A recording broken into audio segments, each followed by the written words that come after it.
Paz do Senhor Jesus, amados e amadas, a paz do Senhor Jesus seja sobre a tua casa. Estamos aqui para mais um estudo de Casa de Paz e eu quero te convidar que você possa já estar abrindo a sua Bíblia, porque hoje não teremos o vídeo do nosso pastor Jonatas, quer dizer, um pastor que eu conheci no YouTube, né? Mas que na verdade deu problema, não consegui a chave sexta. Então, para que a gente não interrompa o estudo, nós vamos estar gravando esse estudo.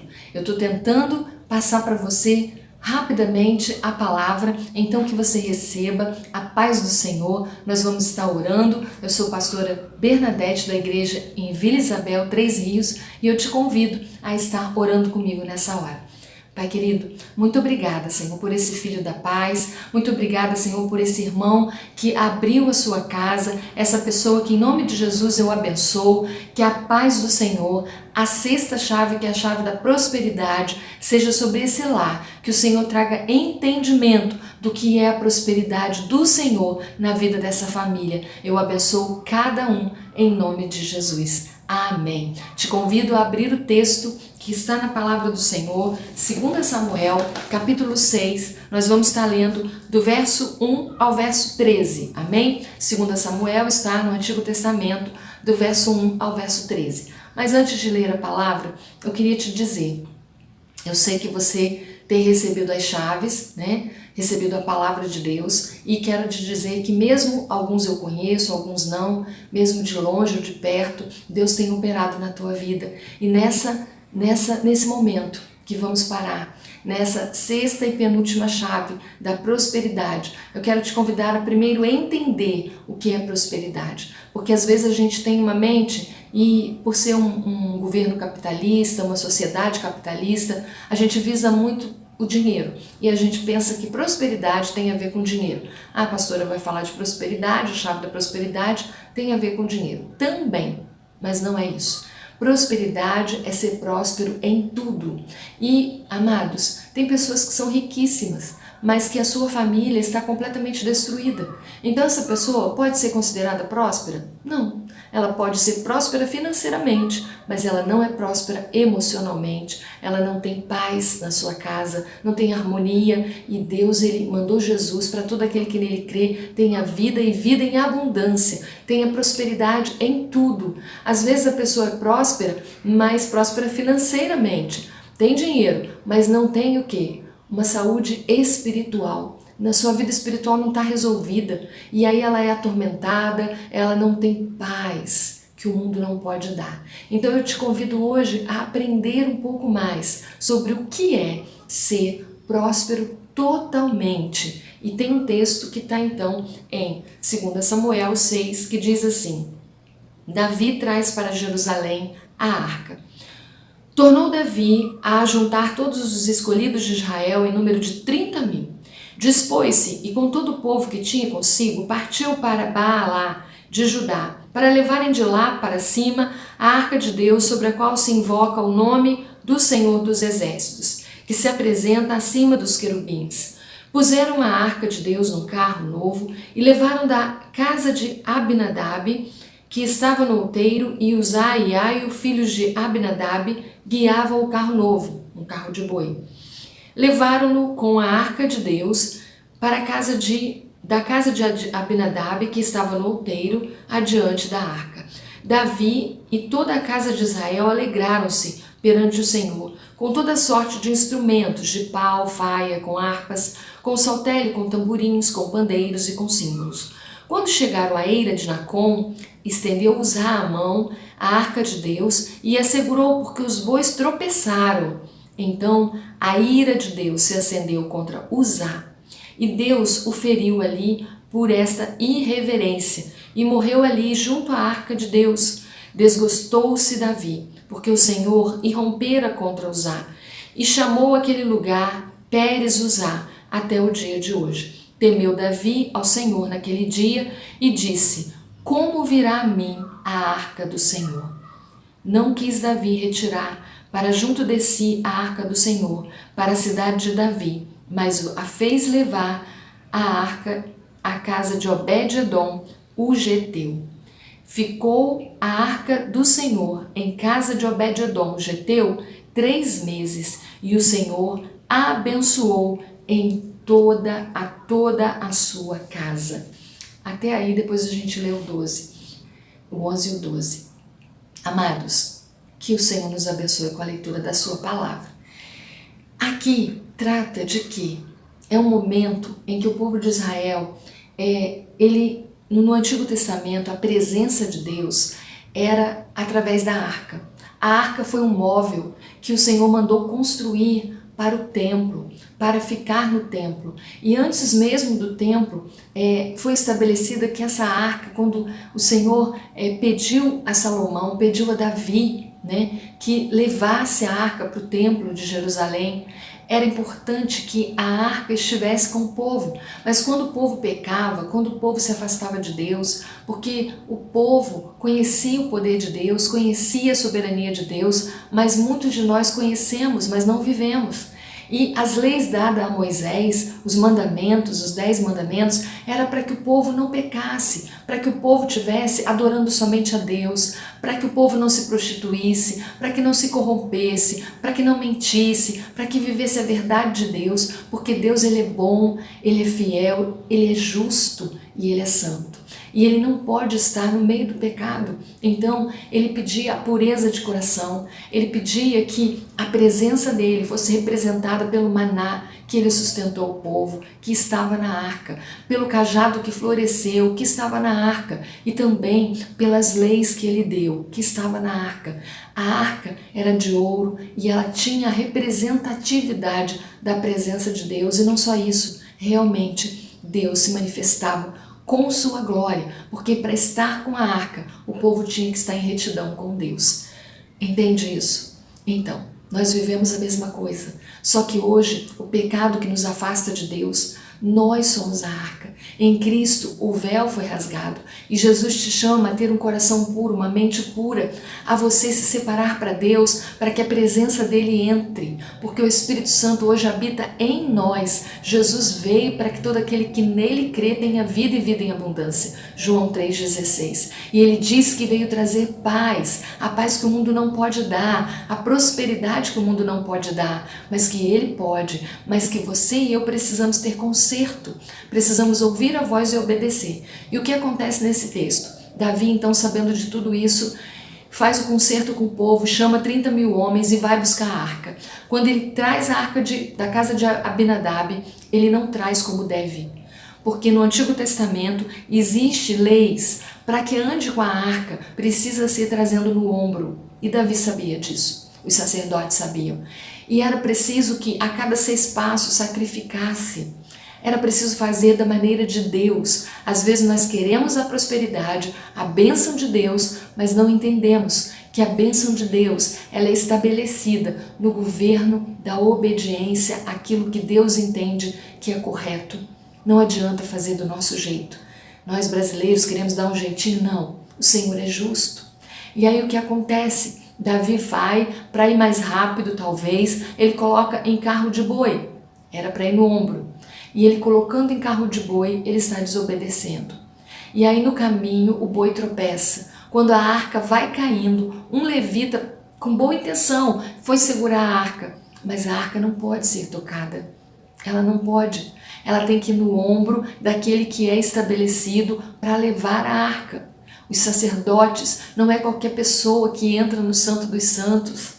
Amados, o véu se rasgou e hoje podemos entrar na presença de Deus através da oração no nome de Jesus, que é o sacerdote. Mas naquela época não. E hoje, para isso, só entramos se estivermos limpos. E naquela época eles estavam fazendo coisa errada. Então, Uzá morreu ali. Que horror! Um homem morreu. Aí todos ficaram apavorados. Davi ficou entristecido. Por quê? Porque a vida de Uzá terminou ali, por conta de desobediência. Porque Deus é bom, mas Ele é justo. Ele é santo. E Ele é soberano. Ele é Senhor dos senhores, da vida e da morte. E a morte desse mundo não é o fim. Quem crê em Jesus Cristo, ainda que morra, viverá. Mas Uzá não pôde mais viver, porque o povo pecou. E o sacerdote também, e o rei também. E Davi, entristecido, deu conta. Como eu vou fazer para levar a arca? Eu quero levar, mas não pode ser de qualquer jeito. Eu estou fazendo errado. E ele se arrependeu. E quando ele se arrepende, ele pensa, já sei, eu vou abrir mão, eu vou deixá-la por aqui. Aonde? E aí, provavelmente, o Espírito o orientou. E ele então resolve deixar na casa de Obed-edom. Mas Obed-edom, ele diz, ele é geteu, ele não é hebreu. Ele não é do povo de Israel.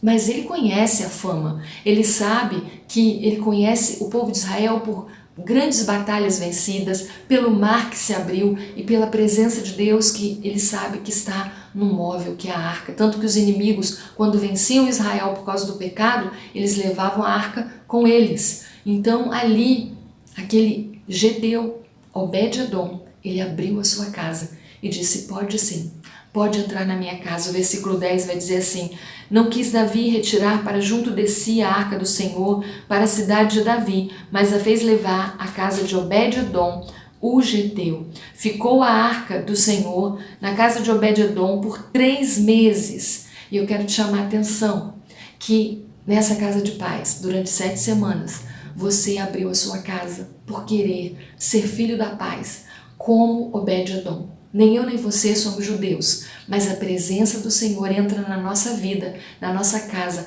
quando a gente se arrepende dos nossos erros, entende que Ele é Senhor da história e diz, eu quero a prosperidade. Não a prosperidade apenas financeira, mas a prosperidade completa, total.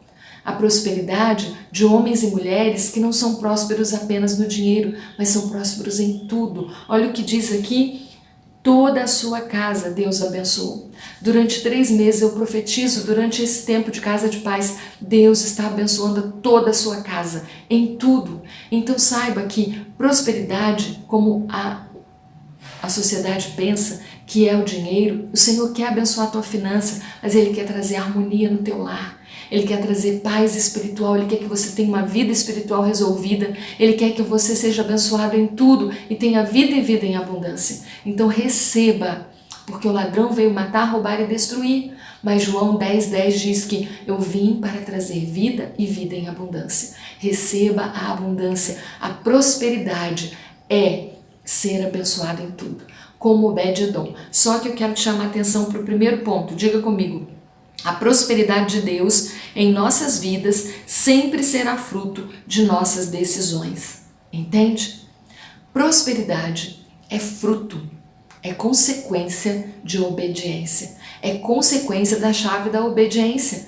Consequência de você abrir o coração como Zaqueu, a porta da tua casa, ter tempo para essa palavra. Não precisamos ter, eu até tenho o móvelzinho lá da arca, mas não precisamos ter, eu tenho para enfeite. Mas o Senhor quer que você tenha o Espírito Santo no teu coração.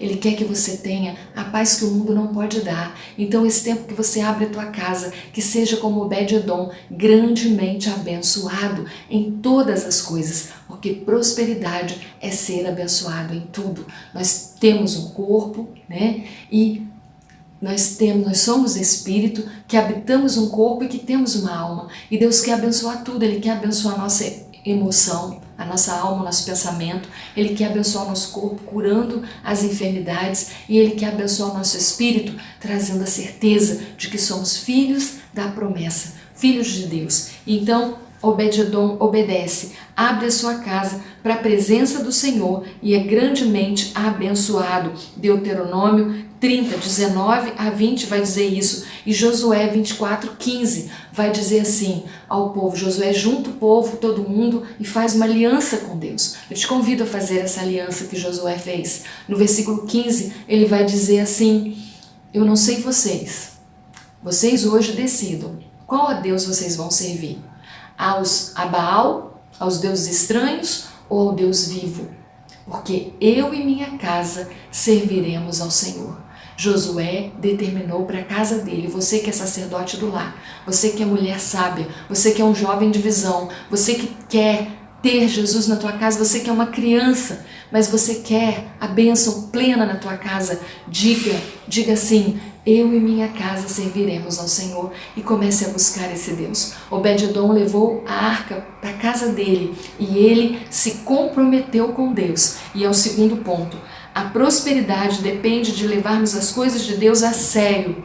Obed-edom não fez de qualquer jeito. Ele levou a arca para dentro da casa dele e ele buscou a Deus com a família dele, porque toda a casa dele foi abençoada. Ele deve ter dito para os filhos dele: não toque de qualquer jeito, essa arca é preciosa, a presença de Deus está com ela. Mas ele deve ter se reunido com a casa dele todos os dias, imaginando assim: Deus entrou na minha casa. Quando você pega a palavra e abre, diga assim: Jesus está falando comigo. Chama ele para sentar no sofá contigo, para que o Espírito Santo dentro de você te dê conhecimento. Lá em João 14 diz: não se turbe o vosso coração, crede em Deus e também em mim. Na casa de meu Pai há muitas moradas. Não se atemorize. Eu vou para lá e prepararei um lugar para você.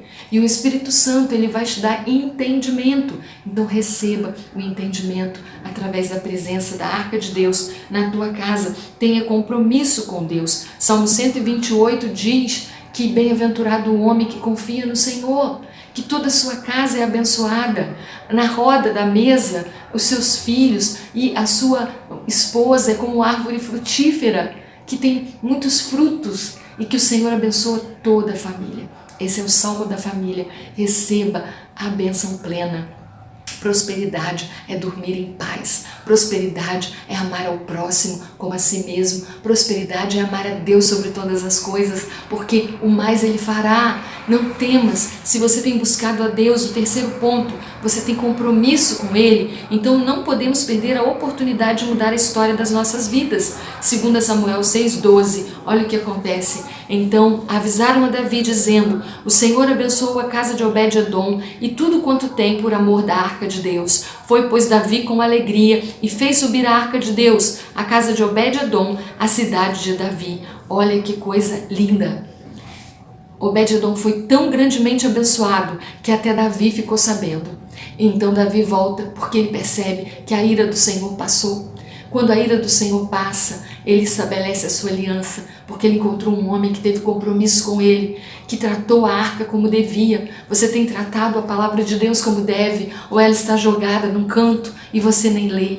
Leia a palavra, tire tempo para orar e falar com Deus. Eu não sei falar, sabe? Você abre a sua boca e fala: Senhor, me perdoa, Senhor, entra na minha vida, toma minha casa, eu quero uma vida plena, eu quero prosperidade financeira, quero também física e emocional, quero espiritual.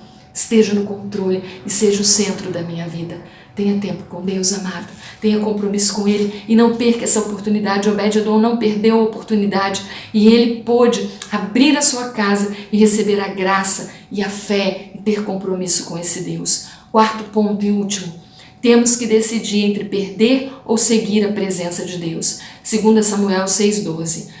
Obed-edom deixou a arca ir quando Davi foi buscá-la. Só que ele não ficou parado ali. Sabe o que ele fez? Ele foi junto. Está lá em 1 Crônicas 15:17, onde se fala que Obed-edom, apesar de ser geteu, ele se converte ao judaísmo e ele vai ser porteiro do templo.